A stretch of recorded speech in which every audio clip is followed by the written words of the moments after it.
बाबा जी question है कि हर इंसान जो है रब को पाने की या समझने की चाह नहीं रखते, तब भी खुदा उन्हें अपने परिचय से बिन मांगे नवाजते हैं। और कितने इंसान ऐसे हैं रब को प्यार करते करते और ढूंढते ढूंढते इस दुनिया से चले जाते हैं, बट रब उनका प्यार और श्रद्धा देख के भी अपना असल पता और सच्चाई किसी के भी जरिए से संभव उन तक नहीं बख्शते। ऐसा क्यों होता है बाबा जी? मेरे ख्याल में ऐसा है नहीं है, ये सिर्फ हमारी समझ का फर्क है। रब ने सबके लिए एक जैसा ही असूल बनाया है और सारों के लिए ही रब ने कुछ ऐसी चीजें जो बिल्कुल फर्स्ट ओपन हैं वो रख दी हैं। जैसे अगर हमें इब्राहिम जी की लाइफ को स्टडी करते हैं तो हमें पता चलता है कि इब्राहिम जी की जो नेशन थी, जो परिवार था जिसमें इब्राहिम जी की अपब्रिंगिंग हुई है, तो अब उसके अंदर वो जब 6-7 साल के थे तो उनके चचा जो हैं वो आज़र, वो मूर्ति मेकर थे, वो मूर्तियाँ बनाते थे।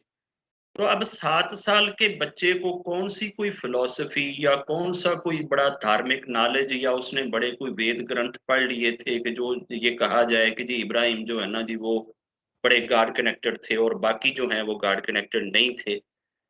तो जिस वक़्त उनके चचा उनको कोई मूर्ति देते थे कि जाओ इसको ज़रा मंडी में सेल करके आओ, तो वो बजाए उसको बड़े प्यार से, अच्छे से, रिस्पेक्ट से ले जाते, वो उसके बाजू को रस्सी डाल लेते थे या गले में रस्सी डाल लेते थे और खींच के उसको ले जाया करते थे। तो जब वो बस्ती में खींच के ले जा रहे होते थे, तो अक्सर लोग आके उनके चचा को शिकायत लगाते थे कि आपके भतीजा जो है, वो फलाँ जो मूर्ति है, फलाँ जो हमारा भगवान है, उसकी टाँग में रस्सी डाल के उसको ले जा रहा था। उसके गले में रस्सी डाल के उसको ले जा रहा था, उसका बाजू टूट गया, उसकी उँगली टूट गई, उसकी ये हो गया। अब जब ये चीज़ें देखते थे चचा, तो चचा बार-बार उसे ये कहते थे कि यार ये तू इन भगवानों के साथ ऐसा क्यों करता है? इनके साथ ऐसा मत कर। ऐसा करने से तेरे हाथ के साथ ऐसे हो जाएगा, तेरी लाइफ में ये हो जाएगा, तेरी डेस्टिनी में ये हो जाएगा, तेरे भाग्य में ये हो जाएगा। जिस तरह से हमें डराया जाता है, इब्राहिम जी को भी पूरा डराया गया था कि ये सारा कुछ तेरे साथ हो जाएगा अगर तूने ये मूर्तियों के साथ ऐंधा ऐसे करा तो। हर वो बात जो हम अपने बच्चों को कह के डराते हैं, यही सारी बातें इब्राहिम जी को भी बताई गई थी। अब जब इब्राहिम जी ने कहा कि अच्छा चचा मुझे ये तो बता दें कि who is my God, who is my भगवान, हु इज माई रब, मैं किसको भगवान कहूं? तो उस वक्त उनके भगवानों में सबसे ऊंचा भगवान जो है ना वो सूर्या था। वो लोग 4 तरह के भगवानों की पूजा करते थे, सूर्या की, चंद्रमा की, सितारों की और मूर्तियों की। मूर्तियां उन्होंने रखी होती थी पृथ्वी के कामों के लिए कि जी जमीन के ऊपर चलते हुए आपको जितनी दिक्कतें, जितने प्रॉब्लम, जितने मुसीबतें, जितनी बीमारियां जो आएंगी, उनके लिए ये जमीनी मूर्तियां आपके काम आएंगी। और अगर कभी आपने मतलब है कि कोई ड्रीम देखना है, कोई सपना देखना है, कोई विजन देखना है, कोई और मतलब कि ऊपर रैलम से रिलेटेड जितनी आपकी चीजें हैं, उसमें ये जो है ना ये सूर्य, चंद्रमा और ये जो प्लैनेट्स हैं ना, ये वाले भगवान जो हैं ये आपका वो हेल्प करेंगे। अब उस वक्त जो सबसे बड़ा भगवानों में दर्जा दिया जाता था वो सूर्य को दिया जाता था। तो जब इनकी पूजा का डे आया और ये सारे के सारे सूर्य की पूजा करने लगे, तो इब्राहिम जी को भी उन्होंने बुला लिया कि जी आओ हमारे साथ, तो आप ये जो है ना आओ आज भगवान की पूजा है, आओ हम सब मिलके भगवान की पूजा करते हैं। उसने कहा जी ठीक है चलो, मुझे तो बड़ा शौक है भगवान की पूजा करने का, मैं करता हूँ। अब उन्होंने भगवान की पूजा जब करी, शाम जब पड़ी, सूर्य ढल गया, तो उसने चचा के गले में स्यापा डाल दिया कि चचा मेरा भगवान कहाँ गया? उसने कहा जी वो अभी चला गया, वो 10-12 घंटे के बाद आएगा। उसने कहा मैं उसको भगवान कैसे मान लूं जो 12 घंटे के बाद आए? आप कहते हैं भगवान चला गया, तो अब तो मेरा भगवान मुझे दिख ही नहीं रहा, तो आप मुझे क्यों कहते हैं कि जी वो मेरा भगवान है? अब ये लॉजिक अगर बच्चे के ज़हन में आती है तो चचा के ज़हन में क्यों नहीं आती? और ये उस वक्त से लेकर आज तक सूर्य तो सारों के सामने ही रब ने बनाया है ना, वो तरतीब तब से ही आज तक एक ही है। उस वक्त भी सूर्य ऐसे ही आता था, 10-12 घंटों के लिए आता था, 10-12 घंटों के लिए चला जाता था। आज भी सूर्य 10-12 घंटों के लिए आता है, 10-12 घंटों के लिए जाता है।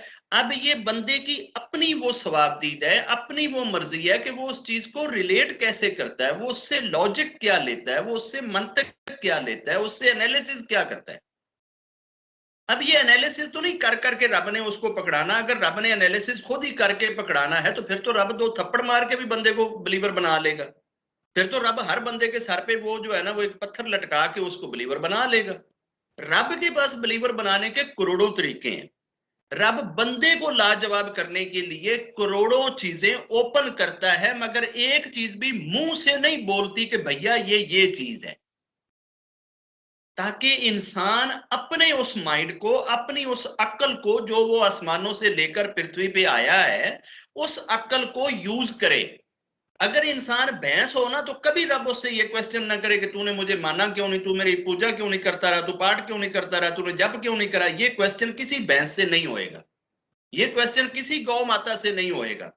ये क्वेश्चन जब भी होएगा एक इंसान से ही होएगा, क्योंकि इंसान गाय से, भैंस से, बंदर से, कुत्ते से, बिल्ले से, हर चीज से ज्यादा आइडेंटिटी, ज्यादा शनाख्त, ज्यादा विजडम, ज्यादा बुद्धि, ज्यादा ज्ञान, ज्यादा जहन लेके पैदा होता है।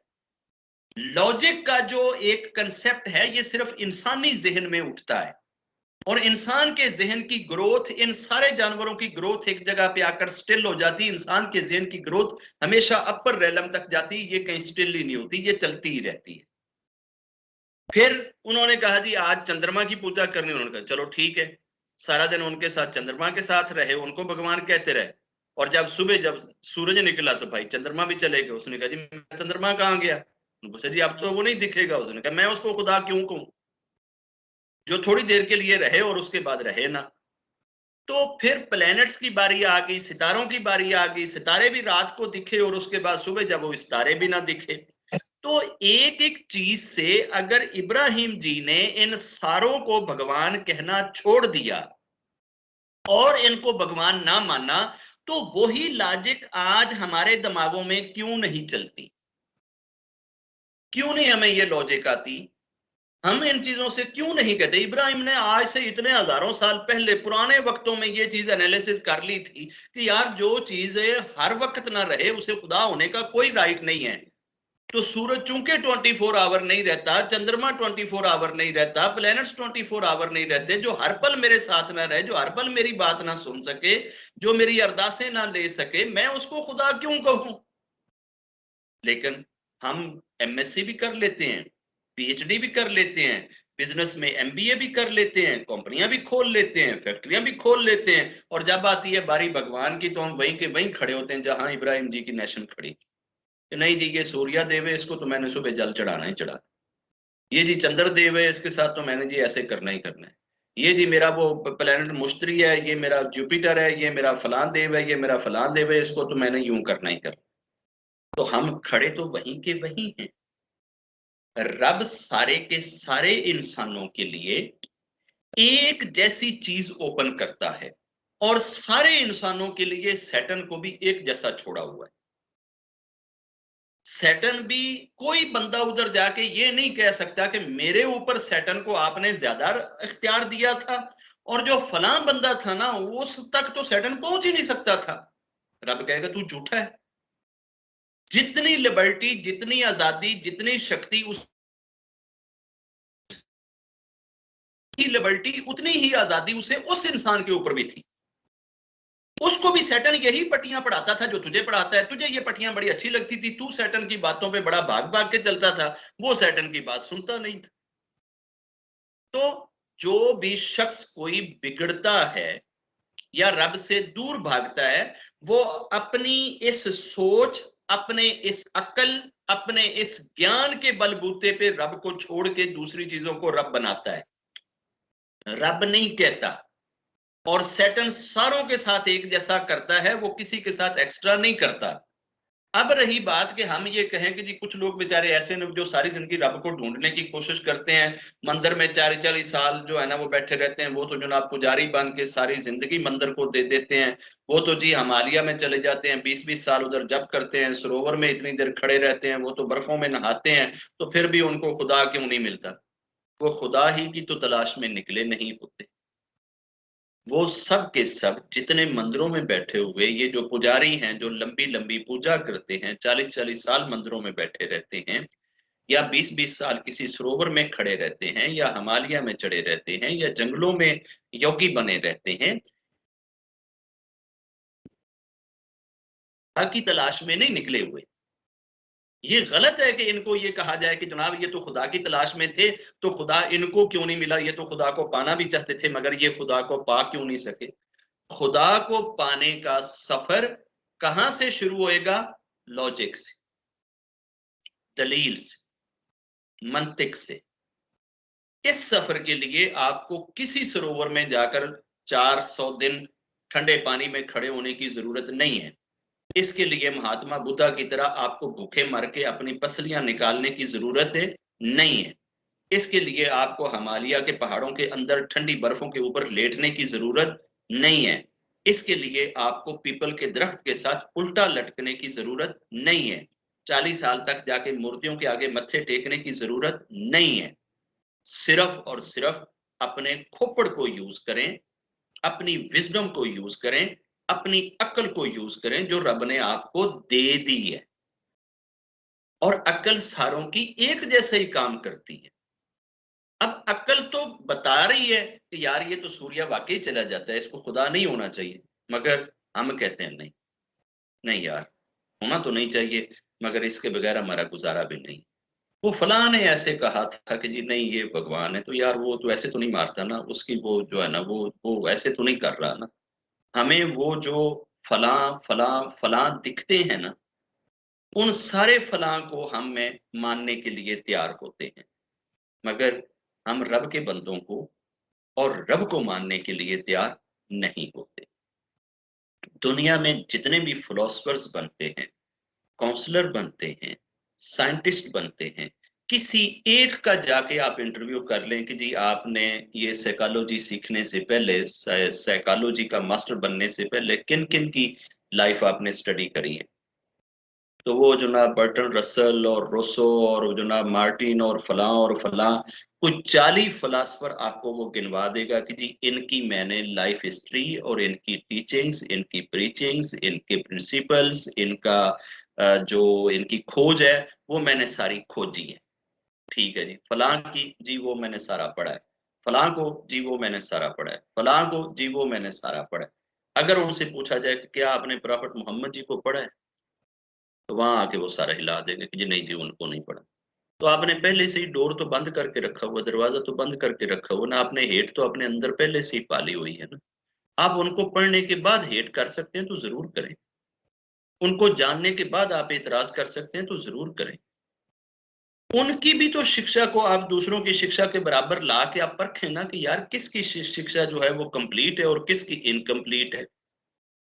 कौन जाके आगे ये चीज बता रहा है और कौन जाके आगे ये चीज नहीं समझा रहा।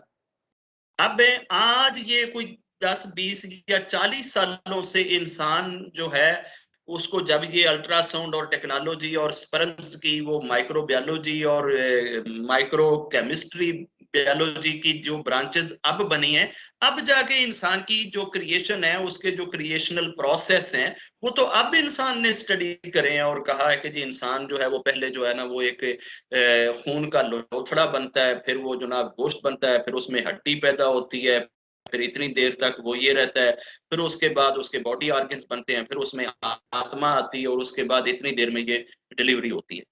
तो ये जो प्रोसेस अब इंसान ने सीखे हैं, अगर कोई शख्स 1400-1500 साल पहले ये बता रहा है, उस वक्त उसके पास कौन सी लेबोरेटरी थी या कौन सा उसने जनाब उस वक्त टेक्नोलॉजी निकाली हुई थी कि जिससे वो ये सारा डीएनए स्टडी करके आपकी हर एक चीज जो है ना वो बताया जा रहा था। तो उस बंदे ने जो कुछ इंसान की साइकी के लिए, इंसान की नफ्सियात के लिए दिया है, आज का इंसान वो चीज क्यों नहीं दे पा रहा?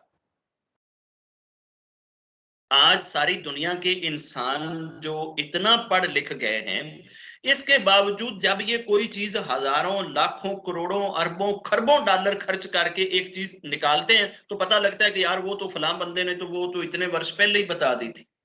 उसके बाद इनको लज्जा नहीं आती, शर्म नहीं आती, हया नहीं आता, पछतावा नहीं आता, अफसोस नहीं आता। दिल इनका हकीकत को मानने के लिए तैयार नहीं होता। वो जिस बंदे ने इसके ऊपर चांद के ऊपर पहला पांव रखा था, नील आर्मस्ट्रॉन्ग, वो जिस वक्त इजिप्ट में गया था, मिस्र में गया था, तो वहां पे उधर एक मॉस्क में उठने वाली अजान की आवाज उसके कानों में गई, तो उसने कहा यार ये क्या है। लोगों ने बताया कि यार ये तो अजान की आवाज है, ये वो उनकी प्रेयर के लिए ये कॉल करते हैं, तो ये प्रेयर की कॉल। उसने कहा ये कॉल की आवाज तो मैंने ऊपर चंद्रमा पे सुनी थी, चंद्रमा पे नील आर्मस्ट्रॉन्ग का चाचा अजान दे रहा था, और ये वॉइस जो है ये चांद तक गई कैसे थी, लाखों मील दूर गई कैसे थी, पहुंची कैसे थी। तो उस बंदे ने ये चीज देख के जो है वो परिवर्तन कर लिया था, धर्म चेंज कर लिया था, और उसने इस चीज को अक्स कर लिया था कि यार ये सच्चाई है, ये रियलिटी है। तो इन्होंने उसकी सच्चाई को प्रोपगेट तो नहीं किया, माना तो नहीं है, कन्फेस तो नहीं किया, बल्कि उल्टा उसको जो है ना वो एक साइड लाइन लगा दिया, गिल कर दिया, और उसकी चीजें लोगों के सामने नहीं आने दी। नासा के अंदर बेशुमार ऐसे साइंटिस्ट हैं, जब वो कुछ रियलिटी तक पहुंचते हैं तो ये उनको एलिमिनेट कर देते हैं। जब वो किसी सच्चाई को पाने की तरफ आते हैं ना, और जब वो कुछ डिस्क्लोज करने के करीब होते हैं और कुछ बताने लगते हैं, जब उनका इरादा ये होता है कि अब हम दुनिया को बता दें कि यार ये रियलिटी, ये सच्चाई है, तो ये उनको पहले ही जो है ना वो साइडलाइन कर देते हैं कि यार ये कहीं दुनिया को अगर ये पता लग गया कि सच्चाई ये है, तो फिर तो ये हमारा सारे का सारा जाल जो है ये खत्म हो जाएगा। तो ये जितने भी लोग हैं जिनको हम समझते हैं कि जी वो रब को ढूंढ रहे हैं, वो रब को नहीं ढूंढ रहे, वो अपने डर को ढूंढ रहे हैं। हमने 2-4 दिन पहले जो स्टडी किया था ना कि इंसान को सबसे दो बड़े खौफ कौन से हैं, एक रिज़्क का खौफ, दूसरा मौत का खौफ। तो जो भी ये पुजारी ये जो 10-20-40 वर्षों से उधर बैठा हुआ है ना, इन दो खौफों की वजह से वो उधर बैठा हुआ है। तो ये सारे हैं अपने पेट की तलाश करने वाले, अपने रिज़्क की तलाश करने वाले, या अपनी मौत की सर्वाइवल। किसी को बहुत बड़ी बीमारी हुई, बीमारी से उठ गया तो उसने कहा जी चलो अभी जो है ना बाकी लाइफ जो है ना वो इधर था, वरना मैंने तो मर तो जाना ही था। तो जो इंसान रिज़्क के खौफ और मौत के खौफ से ये चीजें करता है, वो रिज़्क के गिवर को, रिज़्क के देने वाले राज़िक को नहीं तलाश करता, राज़िक को नहीं ढूंढता, और मौत के भेजने वाले के साथ कनेक्ट नहीं होता, मौत से बचने की कोशिश करता है, और मौत से बचने के लिए मुख्तलिफ शक्तियों का सहारा लेता है, जिस शक्ति का उसको बताया जाए। उसे शक्ति का सहारा चाहिए, उसे खुदा नहीं चाहिए। ये जितना भी हमारा ये कंसेप्ट है, ये तो शेल्टर देने का है, पनाह देने का है, हेल्प देने का है, मदद देने का है, इंसान का खौफ दूर करने का है। हमने तो सारी ये जितनी मतलब है कि मूर्तियां बनाई हैं, सारों को डंडे सोटे क्यों पकड़ाए हैं, कि ताकि हमारे ऊपर डर बैठे, और ये भी साथ कहा जाए कि आपके डर को ये भगाने वाले हैं। ये जो इतने वो सुदर्शन चक्कर और इतना जुनाब चक्की का पहिया और इतना कुछ जो हाथों में लेकर खड़ी है ना, ये तुम्हारे ऊपर जो भी कुछ चीज आएगी ना, ये आकर आगे से रोक लेगी, ये सुदर्शन चक्कर चलाएगी और सारा कुछ रुक जाएगा। और किसी के गले में हमने सोलंकी डाल दिया है, किसी को हमने त्रिशूल पकड़ा दिया है, किसी को बर्छा पकड़ा दिया है, किसी को शेर पे बिठा दिया है। ये चीजें क्यों करी हैं? कि इंसान के बेसिक दो खौफों को पालने या मिटाने के लिए इंसान इधर जा रहा है। इंसान रब को नहीं ढूंढ रहा। और जितने भी ये दुनिया में मरने वाले इंसान है ना, इनके पास जाएं, अपनी जिंदगी में 100 मरने वालों का इंटरव्यू करें जो बिल्कुल डेथ के करीब हो, उनसे जाकर पूछें कि जो कुछ तुम जिंदगी में करके आए हो, क्या यही सारा कुछ करने के लिए तैयार हो? अगर तुम्हें दोबारा जिंदगी मिल जाए और तुम्हें जनाब कल से 5 साल का बच्चा बना दिया जाए, तो फिर तुम क्या करो? तो वो खुद ब खुद बता देंगे कि यार हम क्या करें। इसका मतलब है कि ये 100 के 100 ही अपनी लाइफ स्ट्रीम से सेटिस्फाइड नहीं है, मुतमिन नहीं है, अपने किए हुए कर्मों के ऊपर है, उनको शांति नहीं मिल रही, माइंड नहीं मिल रहा। अब वो उसमें चेंज चाहते हैं। हर शख्स चेंज चाहता है। हर शख्स को जो एक यास है, जो एक हसरत है, जो एक डेफिशिएंसी है, वो क्यों है? इसलिए कि हम सब के सब असल गोल से, आप जितने बैठे हैं, आप सारों से पूछ लें कि अगर तुम्हें 5 साल का दोबारा बच्चा बना दिया जाए तो क्या करोगे? क्या हम यही कहेंगे कि 5 साल का मैं बच्चा बन के मैं दोबारा जो है ना जब 38 साल की होंगी, तो मैं इसी तरह जो ना मशीन के ऊपर बैठ के कपड़े सिलाई करूँगी। ये बनने के लिए हम तैयार होएँगे? क्या हम जिस बीमारी में हैं, जिस मुसीबत में, जिस दिक्कत में, इसमें आने के लिए तैयार होएँगे? क्या हम जिस फैमिली में फँसे हुए हैं, जिसके ताने-शनीद सुन रहे हैं, जिस पतियों की डाँट सह रहे हैं, क्या इसमें आने के लिए तैयार होएँगे? हम करोड़ों चेंजेस करेंगे और हर एक बंदा ये चीज़ें जो चाहता है, इन सारी चीज़ों के ऊपर जो एक चीज़ बैठी है, उसके साथ कनेक्ट क्यों नहीं होते? जब आप उसके साथ कनेक्ट हो जाएँगे, फिर ये सारी चीज़ें जो उसकी तरफ से आ रही हैं, ये बहुत अच्छे से समझ में आ जाएँगी। तो खुदा तलाश करने वालों को खुद ढूँढता है, खुदा का ये वादा है। ऐसे हो ही नहीं सकता कि कोई शख्स खुदा को तलाशने निकले और खुदा उसे ना मिले।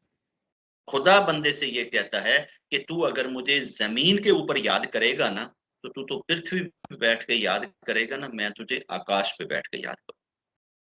तू अगर मेरी तरफ आने के लिए 1 कदम चलेगा ना, तो मैं तेरी तरफ 7 कदम चल के आऊँ।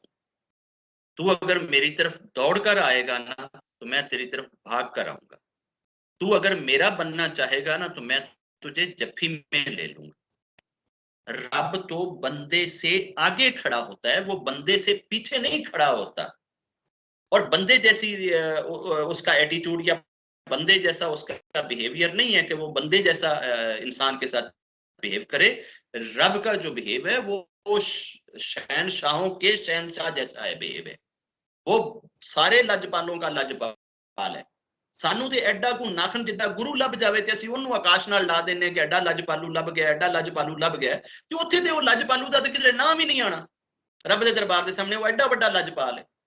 ਉਸ ਐਡੇ ਵੱਡੇ ਲੱਜਪਾਲ ਦੇ ਨਾਲ ਅਸੀਂ ਜਨਾਬ ਜੁੜਦੇ ਨਹੀਂ ਹੈ, ਉਹਦੇ ਨਾਲ ਅਸੀਂ ਮਿਲਦੇ ਨਹੀਂ ਹੈ, ਉਹਦੇ ਨਾਲ ਅਸੀਂ ਗੱਲ ਕਰਦੇ ਨਹੀਂ ਹੈ ਔਰ ਕਹਿੰਦੇ ਰਹਿੰਦੇ ਕਿ ਜਨਾਬ ਇਹ ਤੇ ਫਿਰ ਰੱਬ ਦੀ ਮਰਜ਼ੀ, ਜੇ ਰੱਬ ਅਗਰ ਜੀ ਨਹੀਂ ਸਾਨੂੰ ਮਿਲਣਾ ਚਾਹੁੰਦਾ ਸੀ ਤੇ ਨਹੀਂ ਮਿਲਿਆ ਨਾ, ਜੇ ਨਹੀਂ ਆਣਾ ਚਾਹੁੰਦਾ ਸੀ ਤੇ ਨਹੀਂ ਆਇਆ ਨਾ। ਅਸੀਂ ਤੇ ਜਨਾਬ ਬੜਾ ਜਾ ਕੇ ਰੱਬ ਲੱਭਿਆ, ਰੱਬ ਨੂੰ ਨਹੀਂ ਲੱਭਿਆ, ਆਪਣੀਆਂ ਡਿਜ਼ਾਇਰਾਂ ਨੂੰ ਲੱਭਿਆ ਹੈ, ਆਪਣੀਆਂ ਖ਼ਾਹਿਸ਼ਾਂ ਨੂੰ ਲੱਭਿਆ ਹੈ, ਆਪਣੇ ਖੌਫਾਂ ਨੂੰ ਲੱਭਿਆ ਹੈ, ਆਪਣੀਆਂ ਸੋਚਾਂ ਨੂੰ ਲੱਭਿਆ ਹੈ, ਰੱਬ ਨੂੰ ਨਹੀਂ ਲੱਭਿਆ। ਰੱਬ ਨੂੰ अगर ਲੱਭਦੇ तो रब लाज़मी मिल जाता। मेरी दुआ है कि हर एक शख्स जो इस वर्तमान में है, उसे खुदा को तलाशने का शौक और खुदा को तलाशने की खोज मिले। बहुत सारी दुआएँ।